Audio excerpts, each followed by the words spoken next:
Today on the Reel Watchlist Plus, with Big Trouble in Little China from 1986. John Carpenter's departure film. A rough and tumble trucker played by Kurt Russell and his sidekick face off with an ancient sorcerer in a supernatural battle in subterranean Chinatown. Are you ready to flip? Oh, I can't even imagine. Okay, while I get my nunchucks out.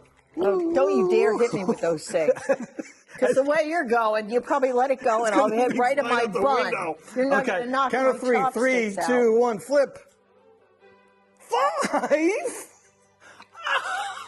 Give the movie some props, Deb. You just pissed off a bunch of fan faves of this movie. I never care because they can't get me. They're in the atmosphere. Okay, well, I'll give you her address. Her address is? No.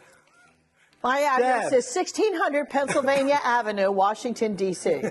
Now, while I will admit this is not a 10 or a 9 or even maybe an 8 because, this was a major flop. Aren't they all? From his departure film, Big Trouble in Little China. But, for this movie, it kind of grew on me. I'm watching it thinking, what the hell am I watching? This is stupid. Let's put this back on the shelf and let it collect dust.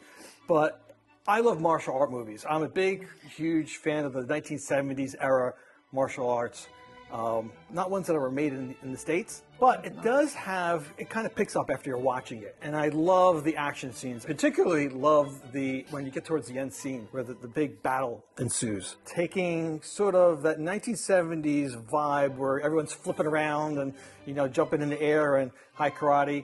And they inserted kind of an 80s vibe into it with the lightning bolts and the eyes that turn red. Yeah, it had good special effects. Yeah. I'll give it that. It's got scenes like those that just make me, roll over and laugh. Well, the funny thing about it was starting out as a cowboy film. Did you know that? I did. And they were scared that this type of movie, a Western Asian, I guess it was going to take place in the late 1800s? Yeah, and Kurt Russell was going to be a cowboy, and instead of a tractor trailer, he was going to be riding a horse.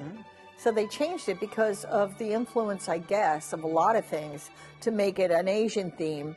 And people were really getting into these crazy, movies where you were spoofing and everybody was fighting and doing martial arts. They were kung fu fighting. If you can read this, if you can't. Right. And there were other things in the movies that we'll get to later in my watch list that were influencing people liking things like this. So I was surprised Kurt Russell would be in this movie, but it kind of made sense. John Carpenter was doing the movie. And he pulls some of his favorite actors. He was doing Escape from New York, where he actually did well there. And the movie was such a flop, he thought, again, that, this was another career breaker for him. Right. And that was he the cause for the failure of this movie? Well, because they said, when they screened it, believe it or not, the studio said this is going to be the biggest movie of the year. Everyone was pumping it up. And if you go to YouTube and you look up interviews of this movie, in particular Kurt Russell, he actually said that. Like, everyone was hyping this up. Right. The studio test audiences were like killing it. They loved it. And the critics that were watching it were telling him, oh, this is going to be one of your best movies. And then it came out and it just tanked. But this is 5 movies Kurt Russell did with John Carpenter. They were a really pretty cool team. And John Carpenter, too. Like, why was he doing this movie? I mean, the I success know. of Halloween and all these and other the movies. Thing. Right, and The Thing. And like, which was a remake that people loved as much as almost the original Howard Hawks thing. Even but if you look at John Carpenter a little bit further, he really is kind of weird. Like, he does these, TV, music videos, just like all this stuff. It was all over the place. Right. So while the regular person out in the street who loves movies will know him for his big hits, he had a lot of flops, too. So, but he's still a well-known, filmmaker, director. I was shocked to hear that he made this movie. But well, The Thing and also Halloween will forever emblazon him in the minds of everybody. So those other flops can come along, but when you do groundbreaking films like Halloween, and I don't know that The Thing, every remake of The Thing actually was very successful, and there were 4 of them. People remembered. And plus, another thing about John Carpenter was really cool. He was a composer. And he did the music for Halloween, he did the music for this, he did the music for The Thing. I mean, unbelievable. Yeah.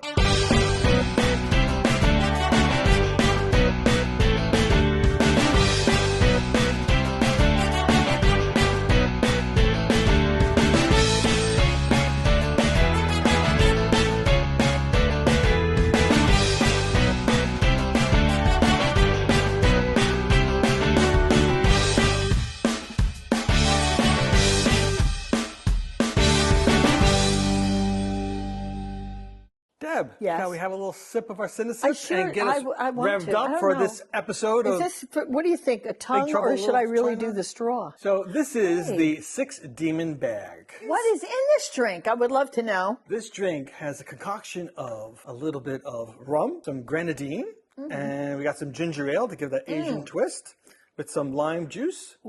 And stir and serve. That's why I like it, because it's less liquor. But I always like zombies and things like that, because you can't taste the liquor. As long as you put a lot of sweet stuff in it, I'll get bombed. If you love sweets, you'll be Debbie and you'll like this drink. If you don't like sweet, maybe use vodka instead. Right. So this movie was a flop. One of the reasons in those YouTube videos that I found out, the marketing from 20th Century Fox, they promised them the world in millions in marketing. What to do.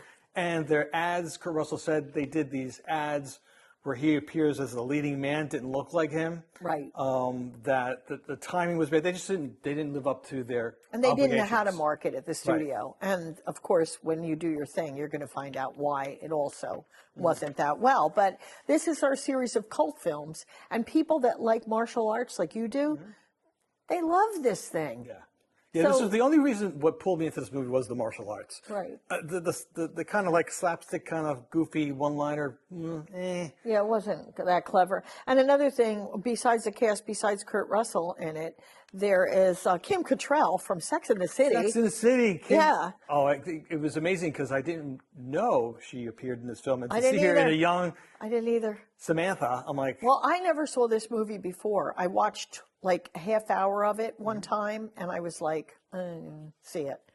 But I don't have interest in this. This isn't my kind of movie. I find fascinating too is that this movie pitches Kurt Russell, but if you watch the movie, he's really not the leading man.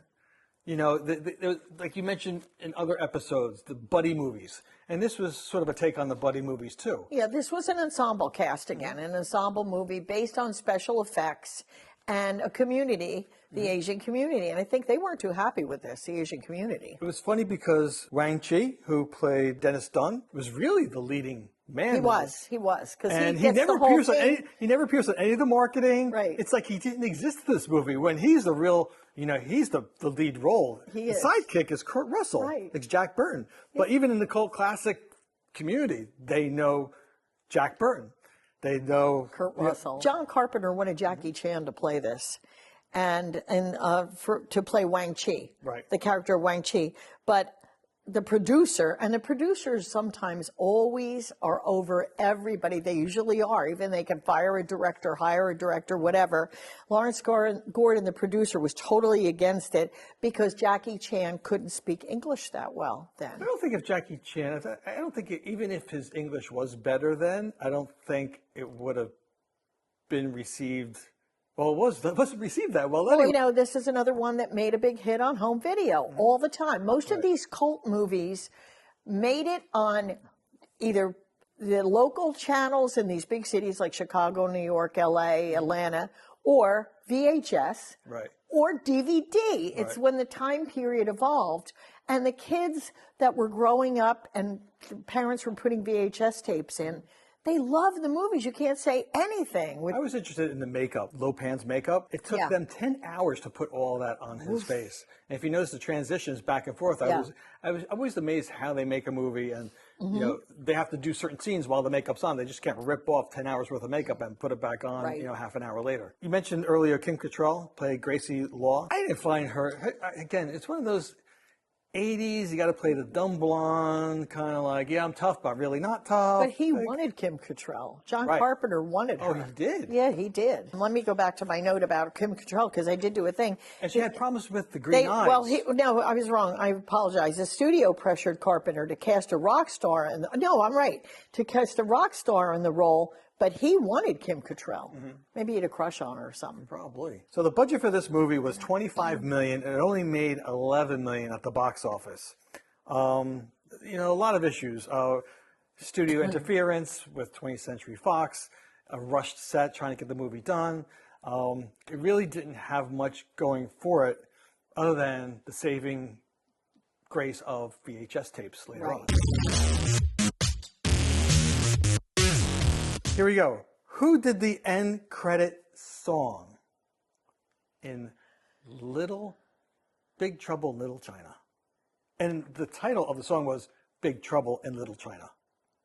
I'm going to make a crazy guess. Go ahead, who? Madonna? No, Madonna!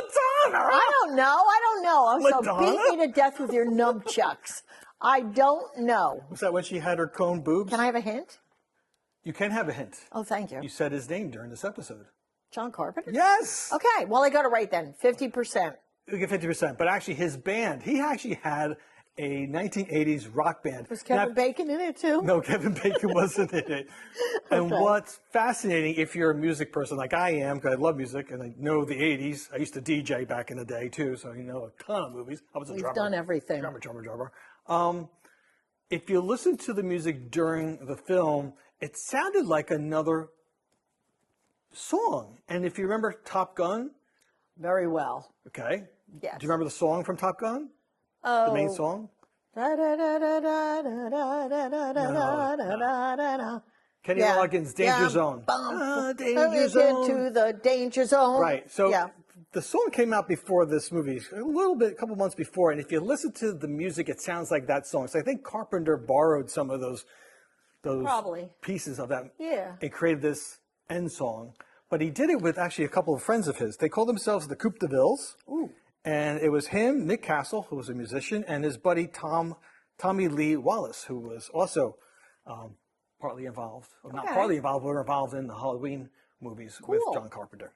And for the audience, this is like a participation kind of question. The end scene of this movie, without spoiling it, there's a cliffhanger, if you watch it all the way through, leading up to the possibility for a sequel. Now, in 2018, there's speculation that there would be a remake or a continuation movie, and it would star The Rock, Dwayne Johnson. Oh. Now, it never really went further than that, but audience, do you think that there should be a remake or continuation? Do you think that if Disney got their hand on it, what it would look like?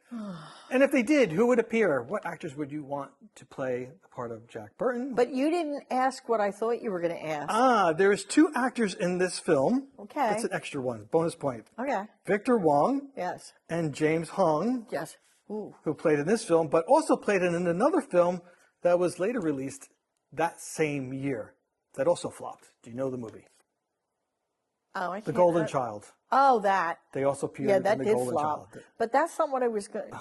Then what is it then? The reason that this movie did not do that well was, first of all, we said the studio didn't know how to market it. Mm-hmm. But number 2, there was a huge movie coming out that had posters in Times Square and all over the world that just showed an egg. Do you know what that movie was? It was science fiction. Alien? You got it. Oh, yes.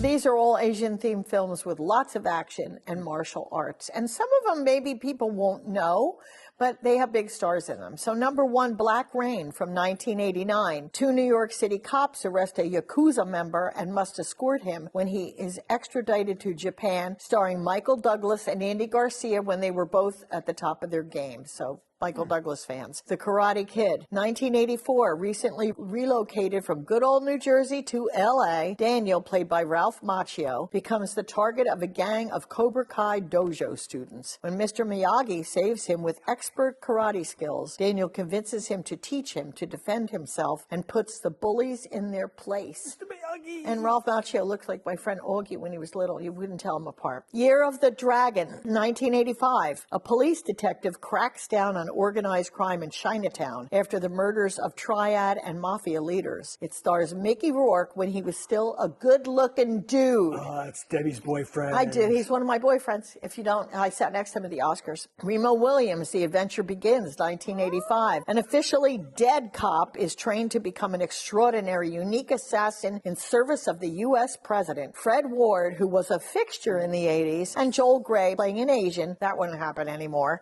lead the cast. And number 5, my last one, is Enter the Dragon, 1973. What's considered to be Bruce Lee's finest film. The story is about a Shaolin martial artist who travels to an island fortress to spy on an opium lord who is also a former monk from his temple under the guise of attending a fighting tournament. Okay, Deb, I gave it a 7.5. You gave it a 5. Yes. I gave it a 7.5. Maybe it was a bit nostalgic for me because I like martial arts and I like the 80s. It's just a fun movie. And I think if you watch it, if you push your way through it, you end up enjoying it. Well, the only reason I say people should watch it because I don't want to... How can you say you give it a 5? How can you say anyone can watch it? Because if people like martial arts... I give it a 5, don't watch it. No, if they're martial arts fans and they're Kurt Russell fans... Goldie Hawn will want to watch it every night. And John Carpenter fans and not know a John Carpenter movie that isn't horror, watch it. Have fun. And I still say movies that were studio system 35 millimeter were still better than, but there are good films out now, but they're few and far between. Where is this Pork Chop Express going to go next, Debbie? I don't know. This has been a toughie for me, but I know we're doing cult films, Joe, but we never know where we're going until we go there.